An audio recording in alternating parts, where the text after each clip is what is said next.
नमस्कार, मी प्रतिमा परियाण मॉममध्ये तुमचं मनापासून स्वागत करते. तुमचा आजचा दिवस खूप छान आणि मस्त जाऊ दे. आज आहे रविवार, आज असते सुट्टी. काल लग्न झालं आणि रात्री उशिरा आल्यामुळे आज उशिरा उठलो आहे. आई लवकर उठली होती. आईने घरातलं सगळं आवरलं आहे. आता ती स्वयंपाक करते आहे. मला तर काय स्वयंपाक करायचा नाही, कोणत्या गोष्टीला हात लावायचा नाही आहे, कारण मंथली प्रॉब्लेम.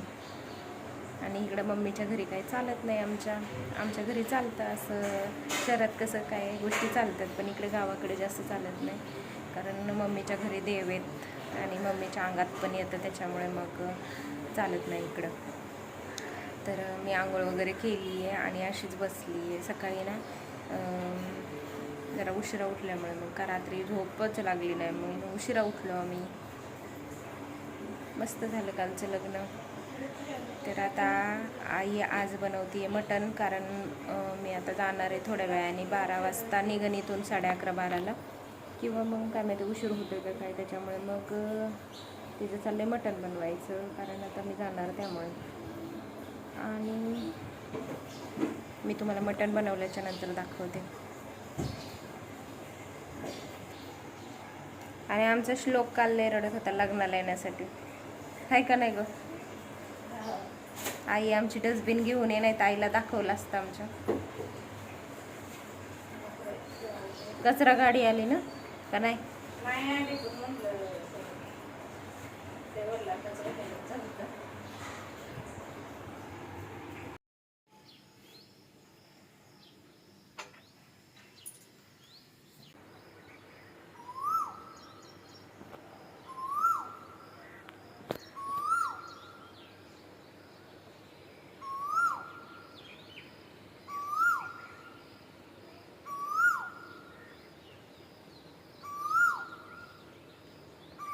कसलं भारी वाटते वरटतानी. सकाळी सकाळी उठल्याबरोबर असा प्राण्यांचा, पक्ष्यांचा आवाज ऐकला ना, खरंच खूप भारी वाटतं. आणि हे दृश्य फक्त आहे ना गावाकडेच बघायला मिळतं, गावाकडेच ऐकायला मिळतं. आणि खरंच आहे ना, तिकडून गावाकडून येवंच वाटत नाही, इतकं म्हणजे भारी वाटतं. त्यानंतर मग आईचा स्वयंपाक चालू होता. आज मटण बनवत होती, कारण मी लगेच माघारी येणार होते, त्यामुळे माझ्यासाठी मटण करत होती. आता वाजले दुपारचे 12 आणि आता आम्ही सगळं आवरून घेतले. आम्ही चाललो आहे आता आमच्या जुन्या घरी. तर आमच्या वहिनीचं ऑपरेशन झालं, त्यामुळे त्यांना भेटायला चाललो आहे. प्लस तिकडून आम्हाला मामाच्या घरी पण जायचं आहे. मामाला भेटण्यासाठी जाणं झालं तर बघूया काय होते, आणि तिथं पण भेटणार. त्याच्यानंतर मग आम्ही घरी येणार. घरून लगेच जायला निघायचं आहे. तर तिथं वस्तीवर गेल्यावरती मग मी शूट घेता आलं तर घेईल. छान छान असं आवरून घेतले. कालचीच साडी घातली आहे मी, कारण आता मला लगेच जायचं आहे, त्याच्यामुळे मी कपडे काय आणली नव्हती. चलो. तर आता आवरून बसलो आहे आम्ही. आणि अन्नाच्या कामाची एवढी गडबड चालली आहे ना. अन्नाला लोकांचा पगार द्यायचा, पगार करायचा, प्लस कामं चालू आहेत, कामं घ्यायची. आज सगळी सुट्टीच्या दिवशी कामं चालू असतात. त्यात परत आम्हाला पण घेऊन जायचं इकडं तिकडं, आणि परत मला पण स्टॉपवरती सोडवायचं. ही सगळी कामं चालू आहेत. सगळं घाईघाईमध्ये चाललं आहे. आईने सकाळी स्वयंपाक पण केला, आणि मला तर ते जेवताना दाखवायचं लक्षातसुद्धा नाही. मटणची भाजी केलेली, भाकरी केलेला, भात केलेला, जेवण केलं मस्त छान. आणि त्याच्यानंतर मग आम्ही आवरायला घेतलं. आवरून बसले. आता येतील आता अण्णा, आणि मग निघतो आम्ही. दार वाजवाय मग म्हणलं फोन करावं.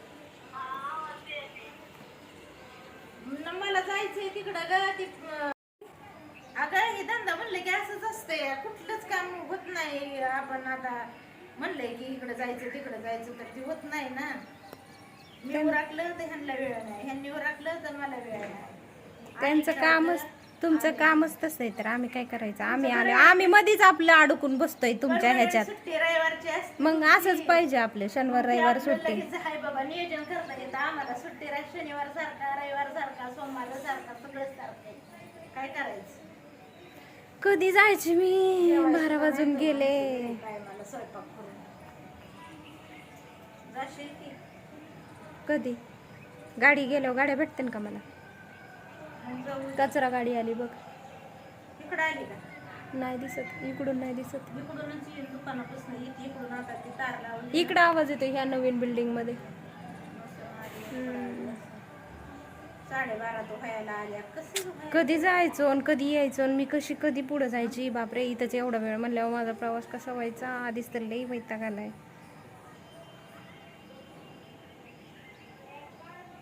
आणि पाऊस नको यायला तेवढ्यात, मग झालंच. तर आता आलोय आम्ही पाटसच्या स्टॉपवरती बसायला. आणि घरातून निघताना काय व्हिडिओ मी घेतलाच नाही, कारण खूप लवकर आम्ही निघालो आहे ना परी. तर अण्णा आलेत सोडवायला मला टू व्हीलरवरती इथं स्टॉपला. आणि जायचं होतं वहिनीला भेटायला, पण मला इकडं पुढं जायला लय वेळ होणार देऊला, म्हणून मग आम्ही काय गेलोच नाही तिकडं भेटायला. जायचं होतं पण आता उठायला कसं तरी वाटत आहे ना. काय करणार, आपल्याला पुढे जायला किती उशीर झालाय, बरोबर का नाही. एखाद्या दिवशी मुठाई परत मग मी येईन. चला आता गाडीची वाट बघतो. वल्लभनगर गाडी कधी येते, म्हणजे डायरेक्ट गाडीत बसलं की एकदाचं काय टेन्शन नाही. बसलेत तिथं गाडीची वाट बघत. अजून एक आली आहे, आता बघूया कोणती आली आहे. दिसते का तिकडून लालपरी आलेली. गाड्या येऊन गेल्या, स्वारगेटच्या पण गेल्या, हडपसरच्या गेल्या, पण त्या गाडीने काय मला जायचं नव्हतं. मला डायरेक्ट गाडीने जायचं होतं. 2 गाड्या गेल्या, एक अक्कलकोट गेली आणि दुसरी अजून एक गेली, पण त्यांनी काही घेतलंच नाही जागा असून. प्रत्येक वेळी असंच करतात, जागा असली तरी घेत नाहीत. त्यामुळेच वैताग येतो लय. आता किती वेळ वाट बघायची. ऊन पण एवढं लागतंय ना प्रमाणाच्या बाहेर. आणि मी स्टोल नाही आणलं, मेन म्हणजे किती मोठी चूक केली मी आज. आणि सनस्क्रीन पण नाही आणली, काल लगेच जायचं होतं लग्नावरून म्हणून मग मी काहीच घेऊन नाही आली. अण्णा तिकडं बघतायत गाडी कधी येते वाट. आणि ना अण्णाने मला पैसे म्हणजे सकाळीच दिले तर जाण्यासाठी, म्हणजे योगाने सांगितलं की तिला पैसे दे म्हणून. तसं दरवेळेसच देतात, त्यावेळेस जास्त पैसे दिलेत. दाखवते मी तुम्हाला. कुठे आहे का, 1 मिनिट. त्यांनी नाही बघू शकताय, सकाळीच त्यांनी मला जाताना पैसे दिलेत. प्रत्येक आईवडिलांची किती आपल्या लेकीवरती पोरीवरती माया असते ना, प्रत्येक वेळी थोडे का होईना देतातच जाताना. मी कधीच तुम्हाला दाखवत नाही, पण आता ह्यावेळेस म्हटलं दाखवावं.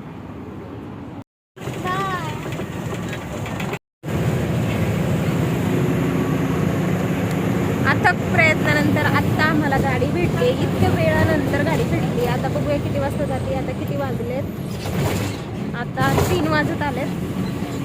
बघूया कधी गाडी भेटते, आपलं कधी पोहोचतोय.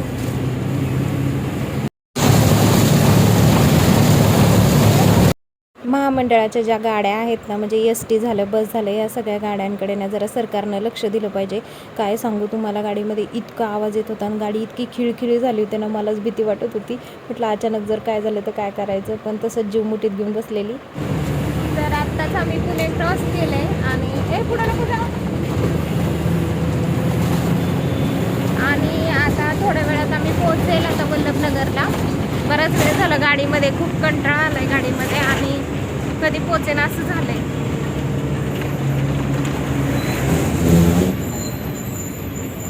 पडशीन बाळा इकडे. वल्लभनगरमध्ये पोहोचल्यानंतर हे आले होते घ्यायला आणि पाऊस पण चालू होता, त्याच्यामुळे भारी वातावरण झालं होतं. एकदम मस्त वाटत होतं, एकदम थंडगार सगळीकडे वातावरण झालेलं. आणि हे बघू शकताय भक्ती शक्ती चौक, आणि आभाळ पण बघू शकताय पूर्ण काळं झालेलं आहे, कारण पाऊसच पडत होता. आणि तसंच आम्ही घरी गेलो आहे आणि थोडेसे शूट घेतले जाताना मी. आता आम्ही पोहोचलोय भक्ती शक्तीला. आता अर्ध्या तासामध्ये घरी जातोय, अर्धा पण नाही 10 मिनिटात जातोय घरी. वातावरण झालंय बघ पावसाचं, पाऊस पडून गेलाय बघ इकडे. हो सगळं आभाळ आलंय आज, पण पाऊस संध्याकाळी जास्त येतोय वाटते. किती चांगलं होईल ना मग, मस्त एकदम थंड. थोडा थोडा पाऊस पडतोय. चला पोचलो आम्ही आता देहू रोडला. आता इथून वळायचं आणि मग आम्ही घरी जाणार.